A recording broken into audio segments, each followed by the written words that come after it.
Olá, bom dia, boa tarde, boa noite. Meu nome é Bruno e hoje eu vou apresentar um dos conceitos mais importantes da física moderna, a radiação do corpo negro. Esse é um trabalho correspondente à disciplina de física moderna do curso de licenciatura em física do Instituto Federal de São Paulo, campus Piracicaba, professor Dr. Paulo Batista Ramos. E para começar, é importante a gente saber que todos os corpos com temperatura acima de 0 Kelvin emitem radiação eletromagnética. Esse é um ponto de partida chave. Então a gente vai, durante essa apresentação aqui, ver o que é a radiação do corpo negro, as leis que regem esse fenômeno e suas limitações na física clássica e como essas descobertas têm aplicações práticas no mundo moderno. Então, como eu disse, todo corpo com temperatura acima de 0 Kelvin ou zero absoluto emite radiação eletromagnética, e essa radiação ela abrange um espectro amplo, variando de ondas de rádio com maiores comprimentos de onda e menor frequência até os raios gama, com menores comprimentos de onda e maior frequência. O tipo de radiação emitida por um corpo depende diretamente da sua temperatura. Nós, seres humanos, por exemplo, emitimos radiação na faixa do infravermelho, com comprimentos de onda em torno de 9 a 10 micrômetros, que corresponde à nossa temperatura corporal média de cerca de 36, 37 graus Celsius. O infravermelho não é uma luz visível, por isso que a gente não brilha. Existem uma série de outras ondas eletromagnéticas que nós utilizamos aí na tecnologia, como fornos micro-ondas, que operam com comprimentos de onda de aproximadamente 12 centímetros, Wi-Fi, com comprimento de onda de cerca de 12,5 centímetros, equipamentos de radiografia, com os raios-x, e outras tecnologias como tomografia computadorizada com comprimentos de onda em torno de 0,01 nanômetro. A luz visível, aquilo que a gente consegue enxergar, ela está no intervalo de comprimentos de onda aproximadamente entre 400 a 700 nanômetros. Dentro dessa faixa, o violeta tem o menor comprimento de onda e o vermelho o maior. No século XIX, medidas obtidas da radiação que escapava de um pequeno orifício num forno aquecido fechado demonstravam que a intensidade da radiação varia muito de acordo com a frequência da radiação. Quando observamos um forno aquecido, percebemos que essa radiação emitida se desloca no espectro conforme a temperatura aumenta. A princípio, o forno emite predominantemente radiação no infravermelho, enquanto ele está frio, que não é visível a olho nu. E com o aumento da temperatura, o pico de radiação ele se desloca para frequências mais altas, entrando na faixa da luz visível, que explica o brilho avermelhado ou alaranjado em superfícies quentes. Em 1859, Gustav Kirchhoff formulou a lei de Kirchhoff da radiação térmica, que afirma que, para um corpo em equilíbrio térmico, a razão entre a energia emitida e a energia absorvida é a mesma para todos os corpos e depende apenas da temperatura e do comprimento de onda da radiação. Essa ideia levou à definição do corpo negro, que é um corpo negro idealizado, ele não é real. E um corpo negro é aquele que absorve integralmente toda a radiação eletromagnética incidida sobre ele. Então, se a gente pensar num forno, como dito anteriormente, com uma cavidade, dentro de uma cavidade a radiação não tem para onde ir, e ela é continuamente absorvida e remitida pelas paredes. Desse modo, uma pequena abertura deixará escapar a radiação emitida pelas paredes e não refletida, que é, então, uma característica do corpo negro.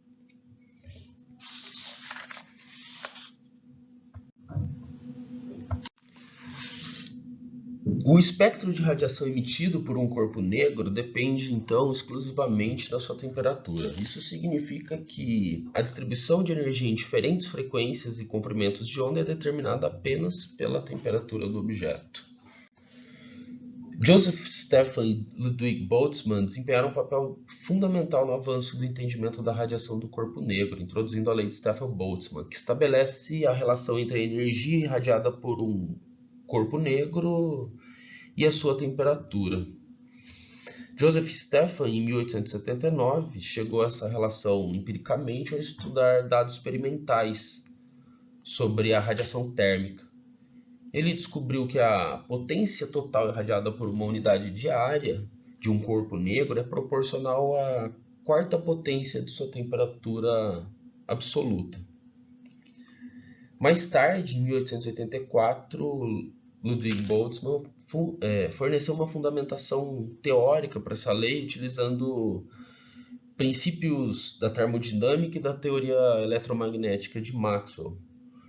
Boltzmann derivou a constante que leva seu nome, conhecida como a constante de Stephan-Boltzmann, ao analisar a energia total de um corpo negro dentro da física clássica. Então a gente tem aqui essa lei de Stephan-Boltzmann, né, que corresponde à razão entre a potência irradiada pela área radiante, né, isso é igual o produto da emissividade vezes a constante de Stephan-Boltzmann vezes a diferença entre a quarta potência da temperatura absoluta de um corpo para a quarta potência da temperatura do ambiente. A constante de Stephan-Boltzmann tem um valor aproximado de 5,67 vezes 10 a menos 8 watts por metro quadrado por Kelvin, a quarta potência, e ela pode ser derivada a partir dessa equação à direita no slide, né, de 2π a quinta potência, constante de Boltzmann a quarta potência, tudo isso dividido por 15 vezes a constante de Planck ao cubo, vezes a velocidade da luz.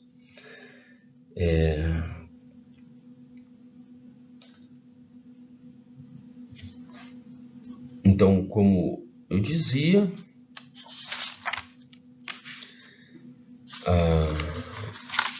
essa lei de Stephan-Boltzmann, né, ela foi crucial para estabelecer as bases do estudo da radiação térmica e para conectar o comportamento macroscópico da radiação com os princípios microscópicos, sendo posteriormente expandida com o advento da teoria quântica.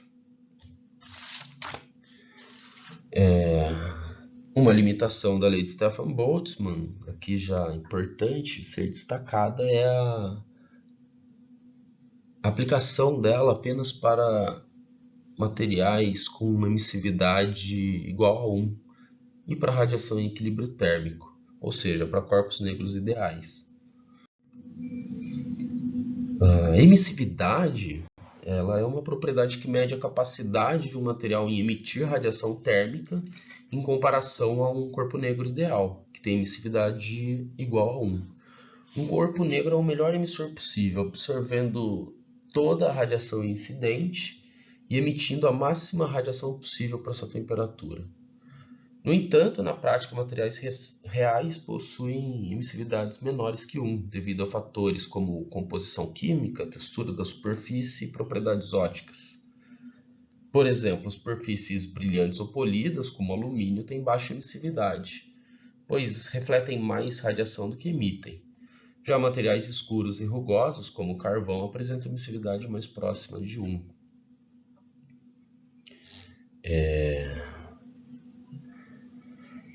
Essa variação ocorre porque a emissividade é influenciada pela interação entre as ondas eletromagnéticas e as características físicas e químicas do material.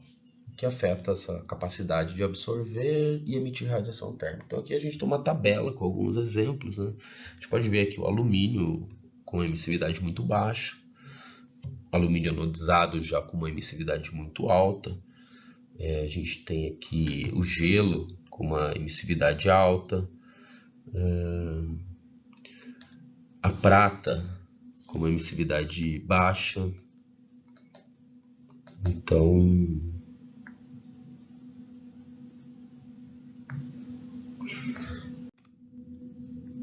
essa lei de Stefan Boltz, ela tem algumas aplicações na astrofísica, né, para determinação de temperatura de estrelas, na engenharia térmica para estudo e otimização de sistemas de troca de calor por radiação, e na climatologia para estudo do aquecimento global, né, as condições de equilíbrio da Terra em relação à radiação emitida pela Terra e a interação dos gases do efeito estufa.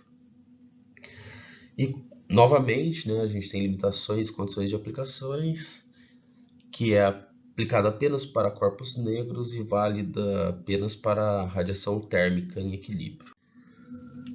Após a formulação da lei Stefan-Boltzmann, que relaciona a intensidade total da radiação emitida por um corpo negro com essa temperatura, surgiram outras leis para explicar a distribuição espectral da radiação, ou seja, como a intensidade da radiação varia com a frequência e o comprimento de onda.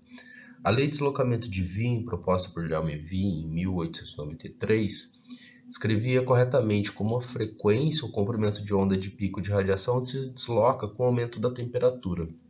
Ou seja, corpos mais quentes emitem radiação em frequências mais altas, ou em comprimentos de onda menores.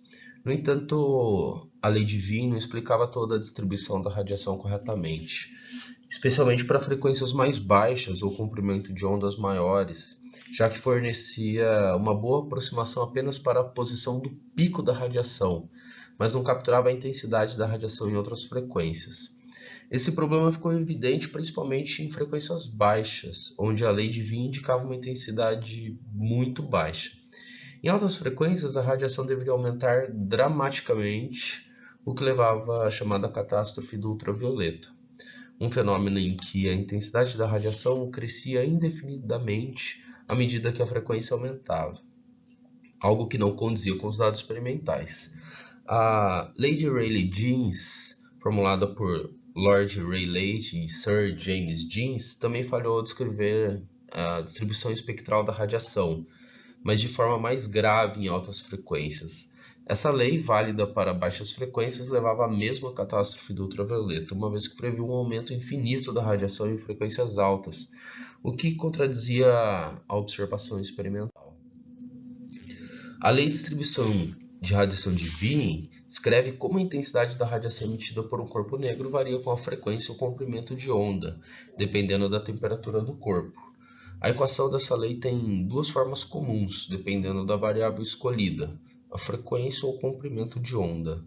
Então, a intensidade da radiação, em função da frequência e da temperatura, é dada por uma constante experimental A, multiplicada pela frequência ao cubo, vezes a exponencial de uma constante negativa, determinada empiricamente, vezes a divisão entre a frequência da radiação pela temperatura. Ou ela pode ser dada em função do comprimento de onda. Aí a gente tem uma constante experimental, C2, dividido pelo comprimento de onda quinta, vezes a exponencial de uma constante C3 negativa, dividido pelo comprimento de onda, vezes a temperatura. Então aqui a gente tem as duas equações, né? Então, a equação de Wien para intensidade de radiação mostra duas características principais, né? Tem uma dependência aí da frequência ao cubo ou do comprimento de onda à quinta potência, e isso indica que a intensidade da radiação aumenta muito rapidamente com a frequência ou diminui com o comprimento de onda à medida que a temperatura aumenta. E esse fator exponencial reflete como que a intensidade decresce com o aumento da frequência ou diminuição do comprimento de onda. Isso significa que, à medida que a temperatura aumenta, o pico da distribuição de radiação se desloca para frequências mais altas, ou comprimento de ondas menores. Há uma implicação do pico de radiação, né? A lei de deslocamento de Wien, derivada dessa equação, mostra que o pico de intensidade da radiação, ou seja, a frequência ou comprimento de onda de maior emissão, está inversamente relacionado à temperatura. Ou seja, quanto maior a temperatura, menor o comprimento de onda do pico de emissão e maior a frequência associada a esse pico. Essas equações elas fornecem uma boa aproximação para a forma espectral de radiação emitida por corpos negros em altas frequências, mas não descreve adequadamente o comportamento em frequências muito altas, onde a lei de Rayleigh-Jeans se aplica. Além da lei de distribuição de radiação, Wien também propôs a lei de deslocamento, né? Lei de deslocamento de Wien, que descreve como o comprimento de onda pico, no qual ocorre o pico de radiação emitida por um corpo negro, varia inversamente com a sua temperatura. E essa relação ela pode ser expressada por esta equação. Então, o comprimento de onda vezes a temperatura é igual a B, que é uma constante de deslocamento de Wien, cujo valor aproximado é de 2,898 vezes 10 a menos 3 metros Kelvin. Então, à medida que a temperatura do corpo negro aumenta, o comprimento de onda no qual ocorre o pico de emissão diminui, movendo-se para valores menores no espectro eletromagnético. Em outras palavras, né, corpos mais quentes emitem radiação com intensidade máxima em comprimentos de onda mais curtos. Um corpo a 3.000 Kelvin emite radiação com pico próximo ao infravermelho. Já um corpo a 6.000 Kelvin, como o Sol, emite radiação com pico na faixa da luz visível, cerca de 500 nanômetros, que é o verde amarelado. Corpos ainda mais quentes, como certas estrelas, têm picos na faixa do ultravioleta. Há uma importância dessa lei, né, porque ela é crucial. Ela permite, né, determinar a temperatura de um corpo negro a partir da medição do comprimento de onda no qual ocorre esse pico de emissão. Essa característica é amplamente utilizada na astrofísica para determinar a temperatura de estrelas, analisando o espectro de emissão, e na engenharia térmica para estudar materiais e superfícies que emitem radiação térmica. Já a lei de distribuição de Rayleigh-Jeans, proposta por Lord Rayleigh e James Jeans no final do século XIX, é uma tentativa de descrever a intensidade espectral emitida por um corpo negro em função da frequência ou do comprimento de onda, também, né? E essa lei é baseada em princípios da física clássica e fornece resultados precisos para baixas frequências, ou comprimento de onda longos, mas falha dramaticamente em altas frequências, levando à chamada catástrofe do ultravioleta. A intensidade em função da frequência cresce ao quadrado da frequência e é diretamente proporcional à temperatura. Então a gente tem aqui as duas equações, né, em função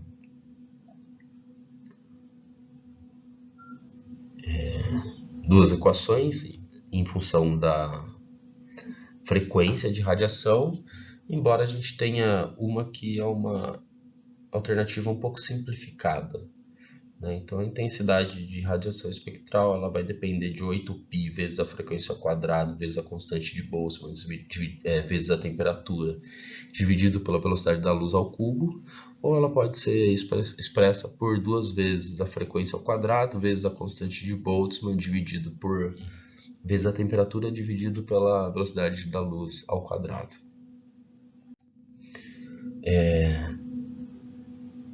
E em função do comprimento de onda, a intensidade é inversamente proporcional à quarta potência do comprimento de onda e diretamente proporcional à temperatura. A catástrofe do ultravioleta foi um problema teórico da física clássica que surgiu ao tentar descrever a radiação emitida por um corpo negro, prevendo incorretamente que a energia irradiada em altas frequências tenderia ao infinito. Essa falha ocorreu porque a física clássica tratava a energia como contínua, sem limites, e não considerava a quantização, levando a um modelo que violava os dados experimentais e as leis de conservação da energia.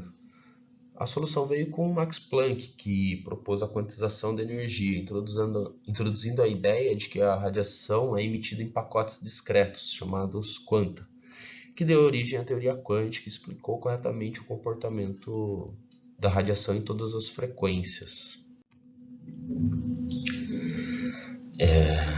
Max Planck, portanto, resolveu o problema da catástrofe do ultravioleta ao introduzir a ideia dessa energia absorvida ou emitida pelo corpo negro como uma energia quantizada, e para isso ele modelou a radiação como resultado da oscilação de partículas carregadas, que ele chamava de osciladores harmônicos, no interior do corpo negro.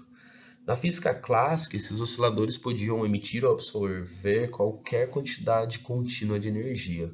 Contudo, Planck fez uma suposição revolucionária. Ele propôs que a energia dos osciladores só poderiam assumir valores múltiplos inteiros de uma quantidade mínima, que é a energia igual a constante de Planck vezes a frequência de oscilação.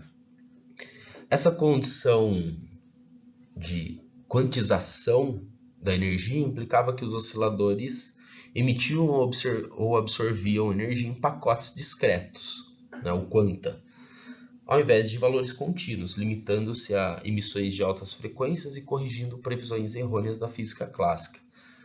Ao usar essa abordagem, Planck derivou sua famosa lei da radiação de Planck, que descreve com precisão a distribuição espectral da radiação do corpo negro, e com isso ele lançou as bases da mecânica quântica.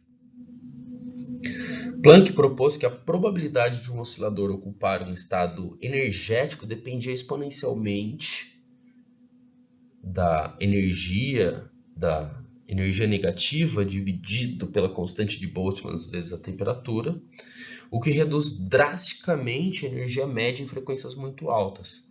Isso significa que em frequências onde a constante de Planck vezes a frequência é muito maior que a constante de Boltzmann vezes a temperatura, os osciladores são muito menos propensos a ocupar estados energéticos elevados, limitando a energia associada a esses modos. É como se a gente tivesse uma energia de corte. Assim, a hipótese quântica substitui a repartição clássica de energia por uma distribuição dependente da quantização, resolvendo assim a inconsistência da física clássica, explicando corretamente a distribuição espectral da radiação. A lei de Planck, em função da frequência, descreve a distribuição espectral da intensidade de radiação em função da frequência para um corpo negro ou uma dada temperatura. Então, aqui o termo HNI, ele reflete a energia quantizada em fótons, enquanto o denominador representa a distribuição estatística de energia disponível em equilíbrio térmico. Já o fator 8π, frequência ao quadrado, dividido por velocidade da luz ao cubo, provém do número de modos possíveis de oscilação eletromagnética dentro de uma cavidade.